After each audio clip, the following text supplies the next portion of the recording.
Hey guys, so today what I wanted to talk to you about was the different types of hammers and what hammer you need. Let's take a look.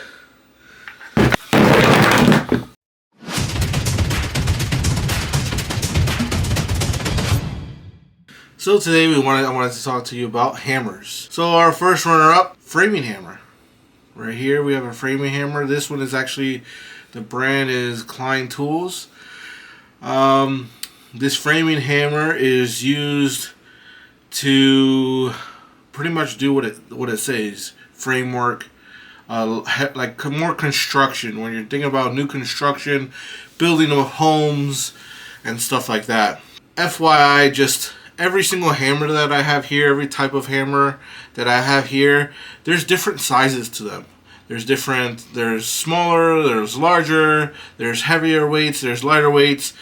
I'm just going to go based off of what I have because I can't buy everything in the world.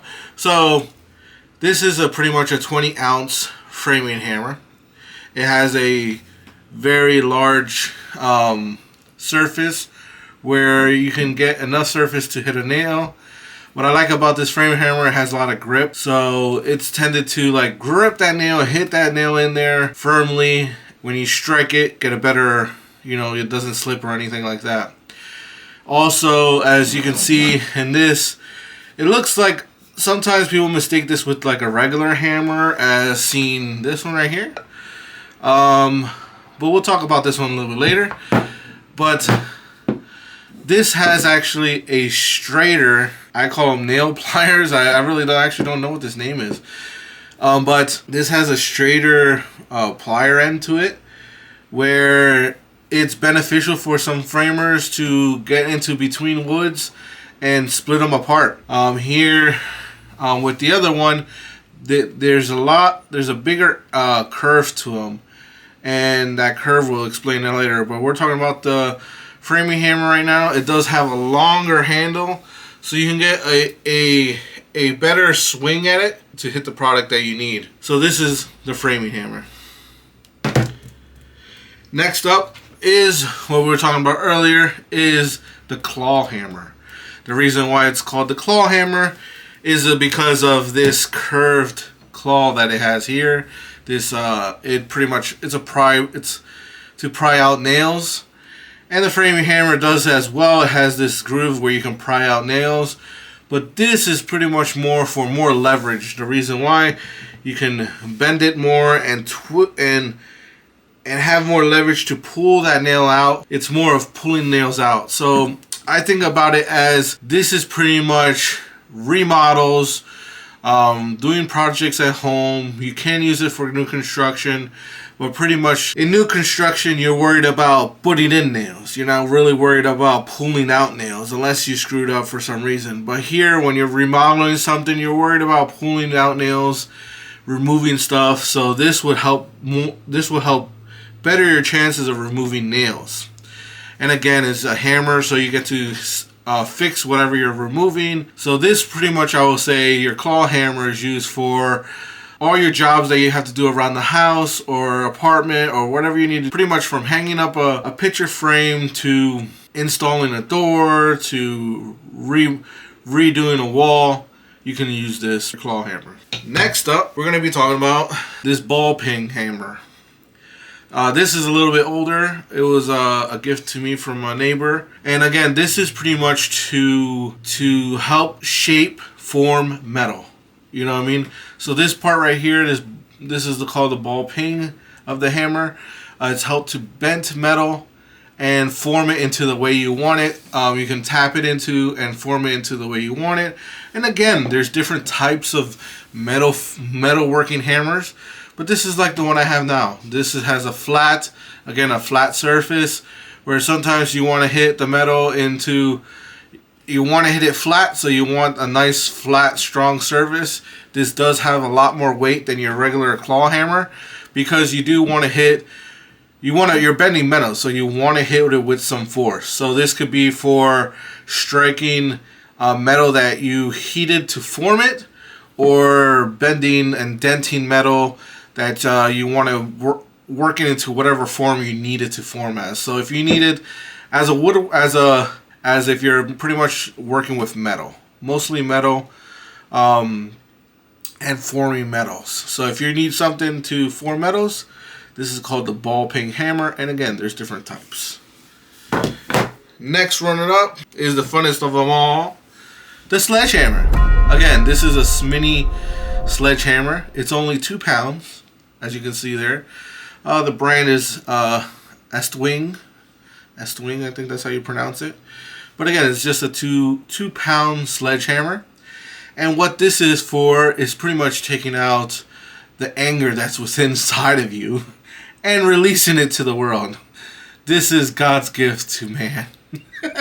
No, I'm just joking. But no, this is pretty much to be able to destroy, or when you're doing remodeling, you need to break something apart. You need to take things apart faster. This is made with a lot more weight. Like again, this is only 2 pounds, but you can get heavier ones if you're gonna break concrete or stuff like that. This is nice for like if you're gonna break ceramic tiles, you know, small countertops. You know, you need to take things apart in pieces instead for taking it all at once. You can pretty much strike the object and it'll break into pieces because of the weight of this hammer. You can use other hammers, but again, this is pretty much made so that the weight of the hammer, like this is heavier than most of the hammers, and you can get, again, heavier weights to do like concrete and stuff like that. But again, this is your sledgehammer if you need to break something. Now we're going to go into a similar shape, which is rubber mallet. The rubber mallet is pretty much what it says. It's a rubber head, and some of them can have plastic or wooden handles. I like wooden handles. Here you have a hammer that when you want to put force, like you want to hit something, but you don't need to damage it. So if you were going to hit a tile, you wanted to hit it in place, you can use this. I'll use this in like, just say if you're going to use it against tile. You just set a tile and you want to tap it into place. You want to tap it down. You don't want to put too much force, but you want to tap it down, except for just tap it in. Just tap it in. Give it a little tappy. Tap, tap, tap a roof. And it won't damage your product. So pretty much if you're trying not to damage anything, you can use this rubber mallet. And again, this is your rubber mallet. If you need to use it to put force on something, but without damaging it. Now we're going to talk about one that's, I think it's kind of neat. It's interesting.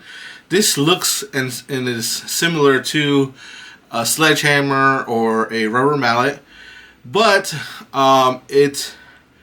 you can buy this in different sizes and stuff like that.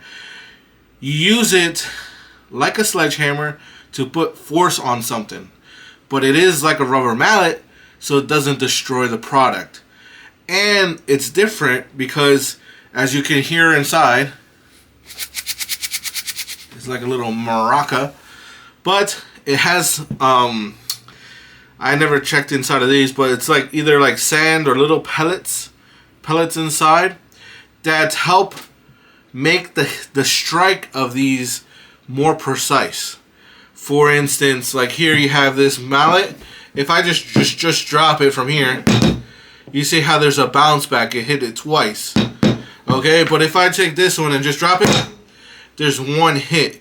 It pretty much focuses its weight into what you're trying to hit, and with the pellets inside, it doesn't create any kickback. It doesn't create any kickback once you hit the object. You hit the object, and it doesn't create any kickback. That's pretty much for more precise work. Some people use it in mechanics, but pretty much anywhere you're trying to precisely hit something without damaging it, but with a lot of force. So this is pretty much called a dead blow mallet.